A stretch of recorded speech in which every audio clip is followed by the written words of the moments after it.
Hello everyone, आप सबका मेरे चैनल स्टडी फॉर जॉब पर स्वागत है। हमने एस्टेट टीजीटी साइंस के लिए एक सीरीज शुरू कर रखी है जिसमें हमने 2 क्लासेस पढ़ ली हैं, मतलब 2 टॉपिक पढ़ लिए हैं। हमने स्टार्ट किया है केमिस्ट्री से। केमिस्ट्री के 2 topic acid base and salt, sorting of materials, ये हम पढ़ चुके हैं।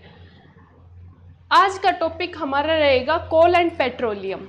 उससे पहले मैं आपको बता दूं, अगर आप सीटेट की तैयारी कर रहे हैं या रीट की तैयारी कर रहे हैं, जहां पर भी आपका सब्जेक्ट साइंस है, केवीएस की या DSSB की, जहां कहीं भी आपका सब्जेक्ट साइंस है, आपके लिए क्लास बहुत ही फ़ायदेमंद रहेगी।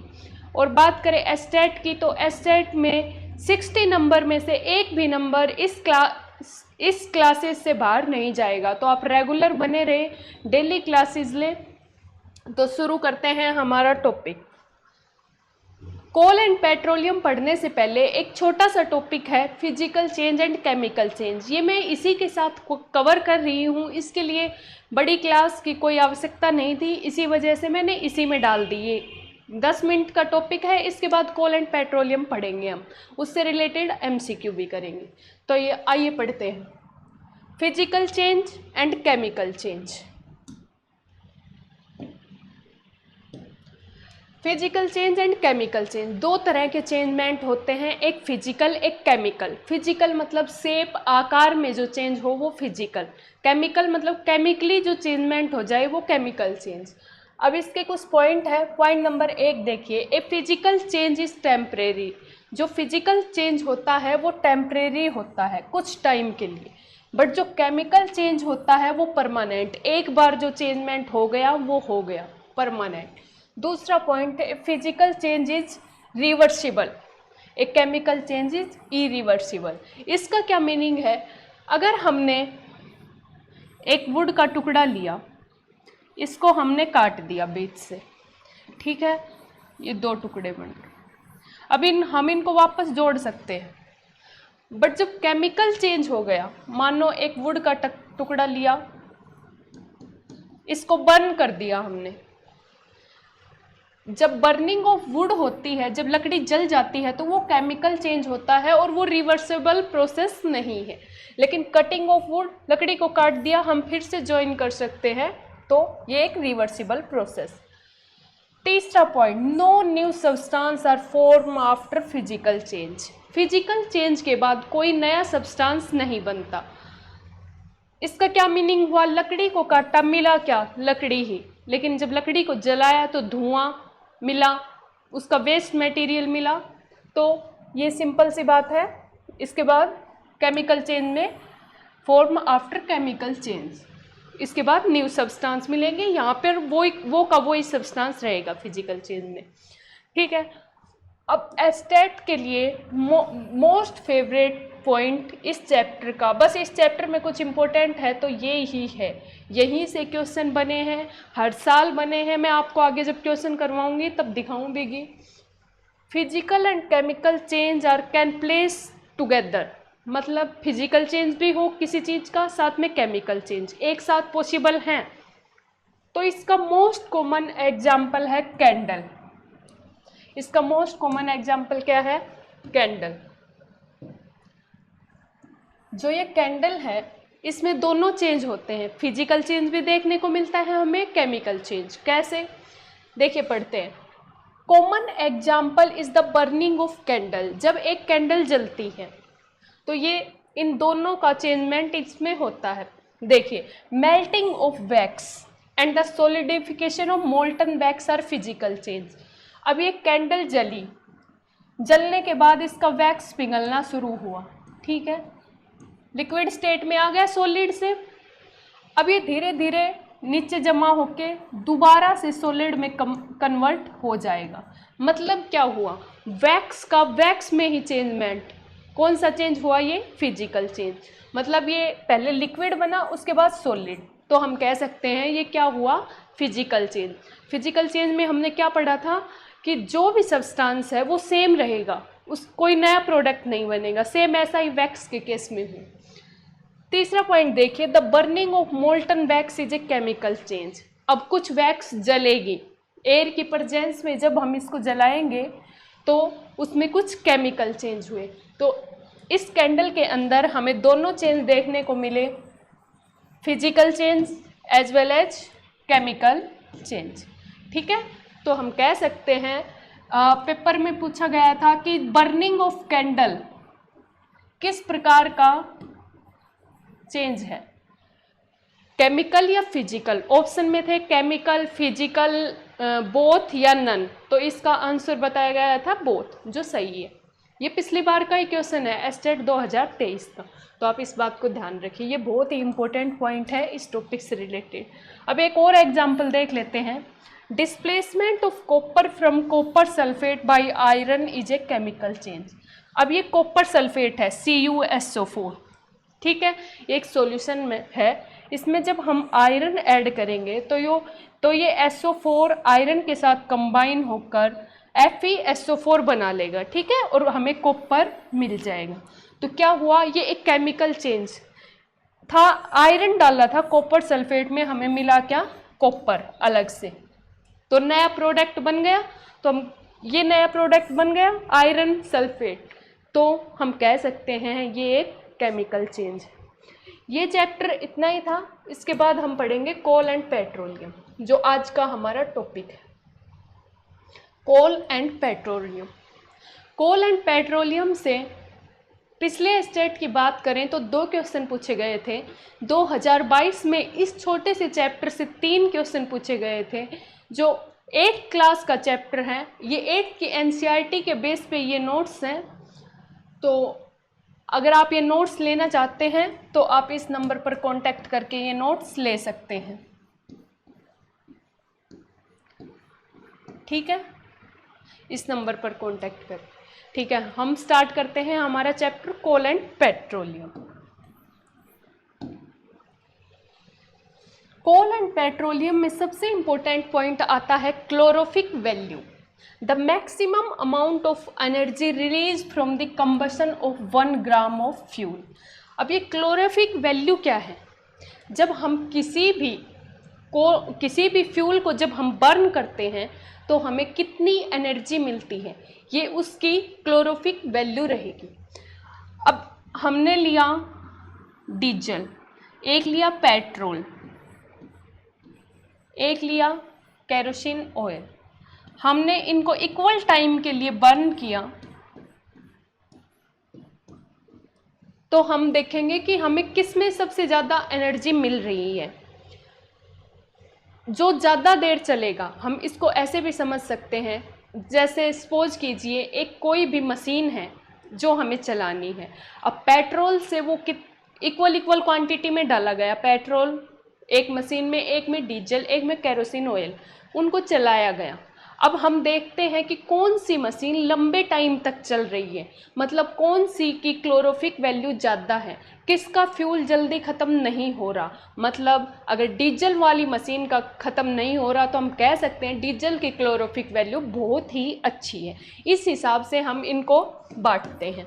अब देखिए, ये एक चार्ट दिया गया है, काऊ डंग जो गाय का गोबर होता है उसके बारे में बताया गया है। दूसरा वुड, कोयल, biogas, petrol, diesel, kerosene, CNG, LPG, hydrogen. अब इनमें से सबसे कम क्लोरोफिक वैल्यू किसकी है, काऊ डंग की। इससे हमें सबसे कम एनर्जी मिलेगी, बहुत ही कम। उसके बाद वुड की, फिर कोयल की, फिर बायोगैस की, फिर पेट्रोल और डीजल की क्लोरोफिक वैल्यू इक्वल होती है, आप ये बात याद रखिएगा। केरोसिन ऑयल की भी इक्वल होती है। फिर उसके बाद CNG, कंप्रेस नेचुरल गैस, फिर LPG जो घर में यूज होती है LPG, फिर हाइड्रोजन।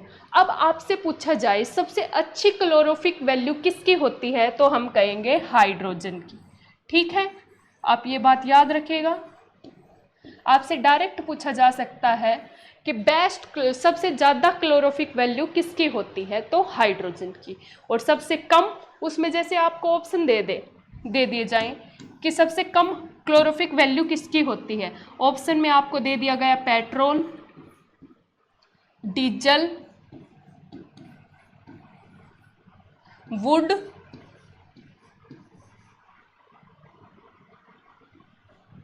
और काऊ डंग। अब आपसे पूछ लिया जाए पेपर में कि सबसे लीस्ट क्लोरोफिक वैल्यू किसकी है, तो आप किसको क्लिक करेंगे? काऊ डंग की। ठीक है, ये चार्ट आपके लिए बहुत ही इम्पोर्टेंट है, आप इसको अच्छे से याद रखिएगा। ठीक है, सब मैं फिर से बता देती हूँ। काऊ डंग की क्लोरोफिक वैल्यू, सबसे कम एनर्जी हमें काऊ डंग से मिलेगी, सबसे ज़्यादा हाइड्रोजन से। ये चार्ट आप याद रखिएगा, इंक्रीजिंग ऑर्डर में इनको अरेंज किया गया है। दूसरा पॉइंट आता है पेट्रोलियम। दूसरा पॉइंट आता है पेट्रोलियम। ठीक है, अब पेट्रोलियम के बारे में पढ़ेंगे हम। पेट्रोलियम क्या होता है? Mixture of large number of hydrocarbons. Petroleum large number of hydrocarbons का एक मिक्सचर होता है। ठीक है, also known as black gold और क्रूड ऑयल। अब पेपर में आपसे पूछा जा सकता है कि ब्लैक गोल्ड किसे कहा जाता है, तो आप याद रखेंगे पेट्रोलियम को। साथ में इसका एक नाम और है क्रूड ऑयल, कच्चा तेल भी बोलते हैं जिसे, ये इसका ही नाम है पेट्रोलियम का, तो आप याद रखेंगे black gold and crude oil. अब पेट्रोल की भी क्वालिटी देखी जाती है, किस तरह का पेट्रोल है, इसकी अच्छी क्वालिटी का है या अच्छी क्वालिटी का नहीं है। इसको डिफाइन करने के लिए कुछ क्वांटिटी है, जैसे quality of petrol is directly proportional to octane number. ये पेट्रोल की क्वालिटी ऑक्टेन नंबर के डायरेक्टली प्रोपोर्शनल होती है। ठीक है,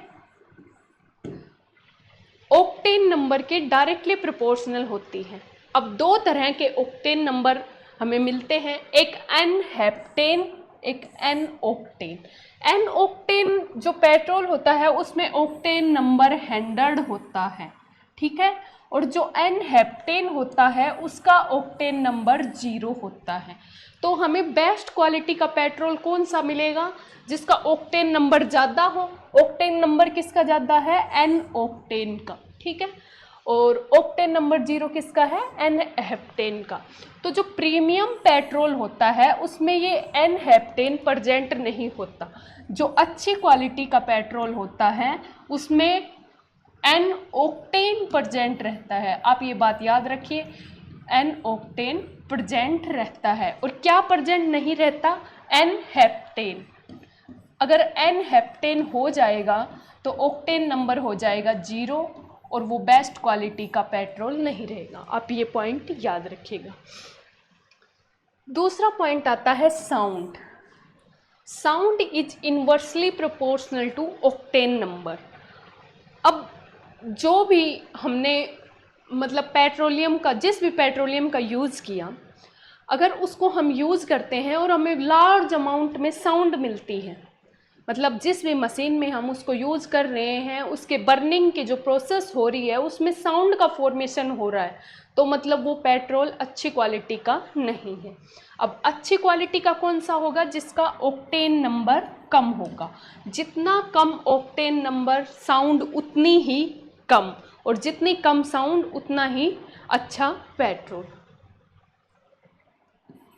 अब ऑक्टेन नंबर की बात करते हैं। देखिए, इस पॉइंट को अच्छे से समझिएगा आप। साउंड हमें करना है कम, उसके लिए ऑक्टेन नंबर हमें चाहिए ज़्यादा। जितने ज़्यादा ऑक्टेन नंबर होंगे साउंड उतना ही कम होगा। और किसी भी पेट्रोलियम की जब बर्निंग होती है तो साउंड हमें जितना कम मिलेगा, हम कह सकते हैं कि वो इतनी ही अच्छी क्वालिटी का पेट्रोल है। आप सबसे पहले तो ये याद रखिएगा, कोई भी पेट्रोल है जब हम उसको बर्न करते हैं तो हमें क्या चाहिए? साउंड कम। आप इस बात को याद रखिएगा। ठीक है, हमें साउंड कम चाहिए। ठीक है, अब साउंड कम चाहिए मतलब उसका ऑक्टेन नंबर ज़्यादा चाहिए। इस फॉर्मूले के अकॉर्डिंग साउंड कम होगा, ऑक्टेन नंबर ज़्यादा होगा। अब ये जो ऑक्टेन नंबर है, मान लो ये 100 है, ये डायरेक्टली प्रोपोर्शनल है 1/100 की। अब ये जितना ज़्यादा साउंड उतनी कम, मतलब हम कह सकते हैं ये पेट्रोल उतनी ही अच्छी क्वालिटी का। ठीक है, आप याद रखिएगा ये point. Best petrol has highest octane number. मैंने बता दिया जितना ज़्यादा ऑक्टेन नंबर होगा साउंड उतनी कम होगी, और जितनी साउंड कम है उतना ही हमारे लिए अच्छा है। ठीक है, अगला point, to reduce sound on burning of petrol use anti knocking compound tetra ethyl lead. आप ये पॉइंट याद रखिए, बहुत ही इम्पोर्टेंट पॉइंट है ये। साउंड, जब पेट्रोल की बर्निंग होती है तो साउंड प्रोड्यूस होता है। अब उस साउंड को कम करने के लिए हम एक एंटी नॉकिंग कंपाउंड यूज़ करते हैं जिसका नाम है टेट्रा इथाइल लेड। ये याद रखिएगा, आपसे डायरेक्ट पूछा जा सकता है कि बर्निंग ऑफ साउंड को कम करने के लिए कौन से कंपाउंड का यूज किया जाता है, तो टेट्रा इथाइल लेड। ठीक है, ये पेट्रोलियम हमने पढ़ लिया। अब आता है डीजल। जैसे पेट्रोल कैसा है, पेट्रोल की क्वालिटी कैसी है ऑक्टेन नंबर पर डिपेंड करती थी, वैसे ही डीजल कैसा है, quality of diesel. Quality of diesel किस पर डिपेंड करेगी, सर्टेन नंबर डीजल स्मोक। ठीक है, इस पर, ये आगे का अलग है। ठीक है, इस पर डिपेंड करेगी सर्टेन नंबर पर। ठीक है, C10, ये R नहीं आएगा, C10 नंबर पर डिपेंड करेगी। डीजल की क्वालिटी कैसी है, ये किस पर डिपेंड करेगी, C10 नंबर पर। पेट्रोल की क्या बताया था, ऑक्टेन नंबर पर। ये आप पॉइंट याद रखेगा, इसमें जितना अच्छा C10 नंबर होगा उतनी ही अच्छी क्वालिटी का डीजल होगा। अब जब डीजल की बर्निंग होती है तो जो धुआं निकलता है स्मोक, उसमें कौन कौन सी गैसेज होती हैं, उसमें SO2, NO, NO2। ये आप याद रखिएगा, बर्निंग ऑफ डीजल में कौन सी गैसेज निकलती हैं, SO2, NO एंड NO2। ठीक है, अब आता है कैरोसिन ऑयल, जिसको बोलते हैं मिट्टी का तेल। ठीक है, किस किस में यूज होता है, लैंप्स। पहले के ज़माने में जो लैंप्स होते थे उनमें कैरोसिन ऑयल का यूज़ होता था। ठीक है, आजकल तो लैंप्स का यूज़ बहुत कम हो गया है।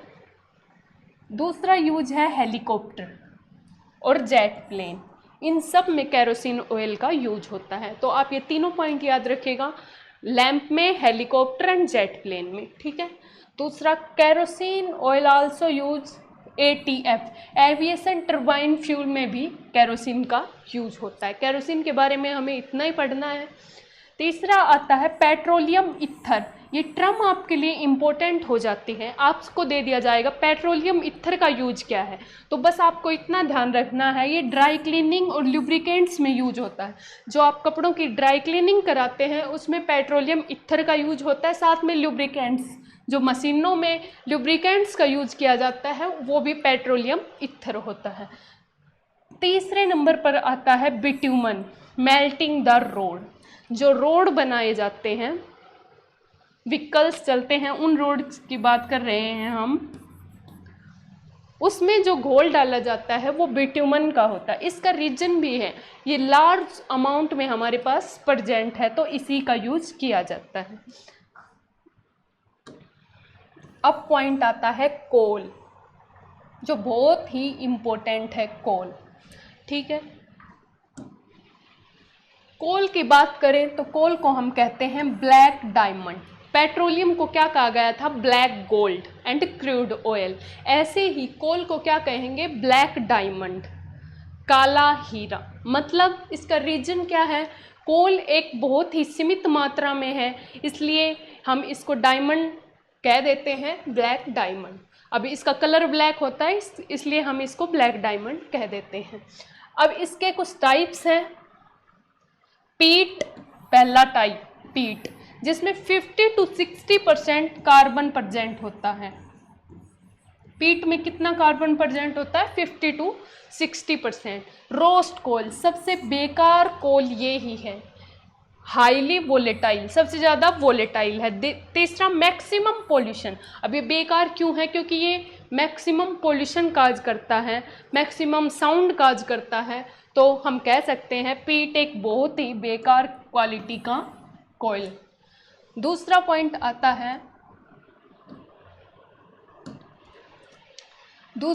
आता है लिग्नाइट। लिग्नाइट में 60 to 70% कार्बन प्रेजेंट होता है। नोन एज ब्राउन कोल। अब एस्टेट 2023 में डायरेक्ट पूछा गया कि ब्राउन कोल किसे कहते हैं। उसमें एग्जाम्पल दे दिए गए पीट, लिग्नाइट, बिटुमिनस। तो अगर आपका पढ़ा हुआ है तो आप आसानी से बता सकते हैं, लिग्नाइट को हम ब्राउन कोल कहते हैं। अब ये क्वेश्चन कितना सिंपल है, लेकिन अगर आपने नहीं पढ़ा है तो आप नहीं बता पाएंगे, ठीक है। अब तीसरा पॉइंट देखिए, बिटुमिनस। ये मैंने आपको बताया था प्रेजेंट अबेंडेंट, बहुत ही ज़्यादा हमारी पृथ्वी पर प्रेजेंट है। सबसे ज़्यादा कोई कोल प्रेजेंट है तो ये ही है। ये हाउस होल्ड कोल भी हम इसको कह सकते हैं। फिर बात आती है एंथ्रासाइट। इसमें कार्बन 88% से भी ज़्यादा मात्रा में प्रेजेंट होता है। बेस्ट कोल, एंथ्रासाइट में कार्बन की मात्रा 88% से भी ज़्यादा होती है। तो जो जितने भी हमने अब तक कोल पढ़े उसमें से सबसे बेस्ट कौन सा है, एंथ्रासाइट। अब ये क्वेश्चन भी बन सकता है, बेस्ट क्वालिटी का कोल कौन सा है, तो हम कहेंगे एंथ्रासाइट। लिस्ट क्वालिटी का कोल कौन सा है, तो पीट। अबेंडेंट क्वांटिटी में कौन सा मिलता है, बिटुमिनस। ब्राउन कोल कौन सा है, लिग्नाइट। आप ये सारी पॉइंट याद रखिए। बेस्ट कोल है, लीस्ट वोलेटाइल है, ठीक है। प्रोडक्ट ऑफ कोल, अब कोल्स के कुछ प्रोडक्ट, एक कोक, पहला कोक। कोक किस में यूज होता है, स्टील इंडस्ट्री में। जो हमारे आजकल बर्तन चले हुए हैं जिसे हम नॉन स्टिकी कुकवेयर बोलते हैं, उनमें यूज होता है इस कोक का, ठीक है। दूसरा coal tar, use in artificial drugs and plastic, coal tar का यूज होता है। तीसरी coal gas, source of light. Coal gas का एक ही यूज है, लाइट के पर्पज से इसका यूज किया जाता है, ठीक है। ये हमें लाइट प्रोवाइड करती है। तीसरा पॉइंट आता है fossil fuel, hydrocarbon containing materials. Fossil fuel कौन से होते हैं, जिनमें हाइड्रोकार्बन प्रेजेंट हो। अब ये दो तरह के होते हैं, एक तो वो जो अबेंडेंट क्वांटिटी में है, जो कभी ख़त्म नहीं होंगे, एक वो जो एक लिमिटेड स्टॉक है। तो हम इस चैप्टर में जिनका लिमिटेड स्टॉक है उनके बारे में पढ़ेंगे, जैसे hydrocarbon containing material, coal, oil and natural gas, ठीक है। नॉन रिन्यूएबल एनर्जी सोर्स, ठीक है। ये इसके कुछ पॉइंट हो गए। अब इससे रिलेटेड कुछ क्वेश्चन हैं वो हम करेंगे इस चैप्टर में। फॉसिल फ्यूल के बारे में आपने पढ़ लिया, ये नॉन रिन्यूएबल मैंने बता दिया, और इसमें कोल, ऑयल और नेचुरल गैस है। इसके कितने क्वेश्चन हैं मैं देख लेती हूँ, एक मिनट।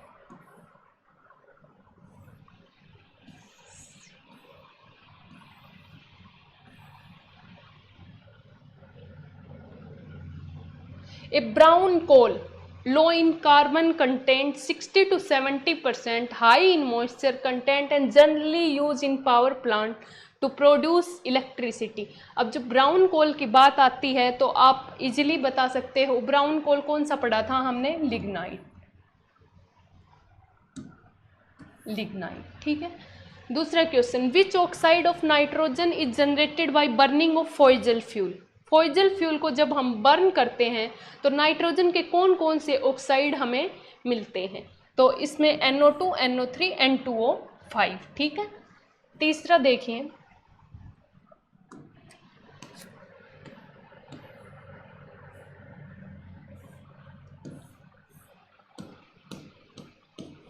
एक मिनट भाई,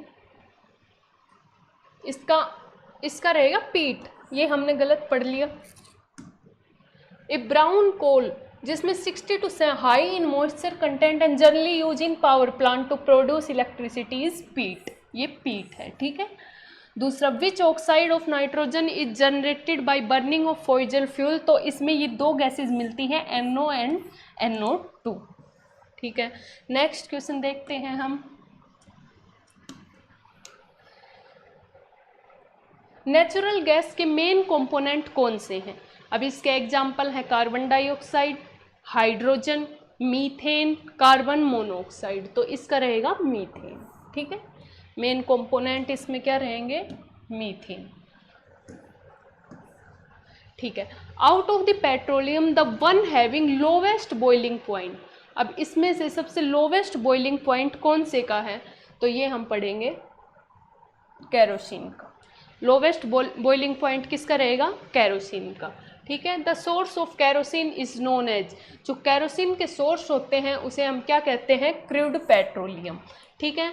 Coke is not use in preparation of, Coke का यूज हम किसके प्रिपरेशन में नहीं करते, तो देखिए इसमें कार्बन का एलिमेंट आ रहा है, इसमें भी और डायमंड में भी कार्बन होते हैं, तो इसका आंसर हो जाएगा iron. LPG is a mixture of, LPG किस किस का मिक्सचर होता है, ये बहुत ही कॉमन सा क्वेश्चन है, मीथेन एंड ब्यूटेन का, ठीक है।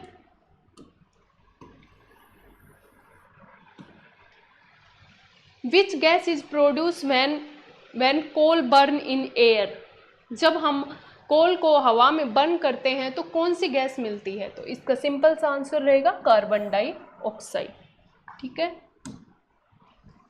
क्योंकि कोल में कार्बन प्रेजेंट होता है और वो ऑक्सीजन के कांटेक्ट में आता है तो कार्बन डाई गैस प्रोड्यूस होती है। Synthetic polymer paint and plastic are obtained from, अब सिंथेटिक पॉलीमर जो पेंट्स एंड प्लास्टिक होते हैं वो किससे ऑब्टेन किए जाते हैं, पेट्रोकेमिकल, इसके ऑप्शन रहेंगे petrochemical, condense chemical, volatile chemical, none of these, तो इसका मैं कंफर्म कर लेती हूँ, हाँ इसका यही रहेगा पेट्रोकेमिकल, ठीक है, पेट्रोकेमिकल, ठीक है।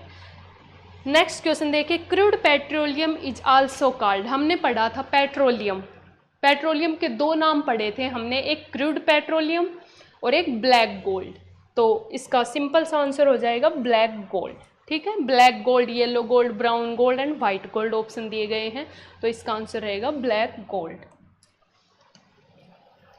The slow process of conversion of dead vegetation into coal is called, जो धीरे धीरे कोल में कन्वर्ट हो जाते हैं डेड एनिमल्स, उसको, उस प्रोसेस को हम क्या कहते हैं, उस प्रोसेस को हम कहते हैं कार्बोनाइजेशन। डी, एक मिनट मेरा कहाँ गए क्वेश्चन, हाँ ये रहा, इस प्रोसेस को कहते हैं हम कार्बोनाइजेशन, ठीक है, इस प्रोसेस को बोलेंगे carbonization. An almost pure form of carbon is use in manufacturing of steel is, तो ये हमने पीछे पढ़ लिया, इसका यूज कोक का यूज हम स्टील के मैन्युफैक्चरिंग में करते हैं, ठीक है। क्वेश्चन नंबर 13 देखिएगा,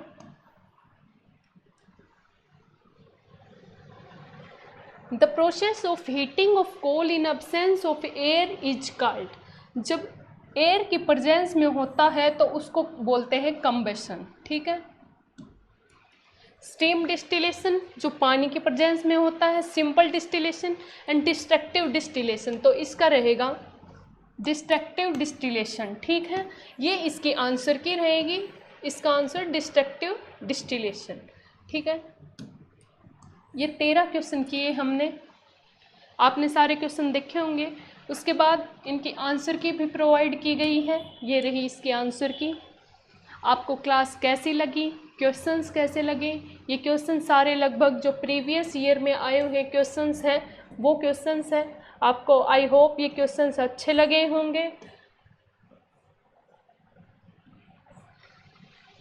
आपको क्वेश्चंस अच्छे लगे होंगे, क्लास अच्छी लगी होगी, कमेंट करके ज़रूर बताएं आपको ये जो सीरीज हमने शुरू कर रखी है ये कैसी लगी।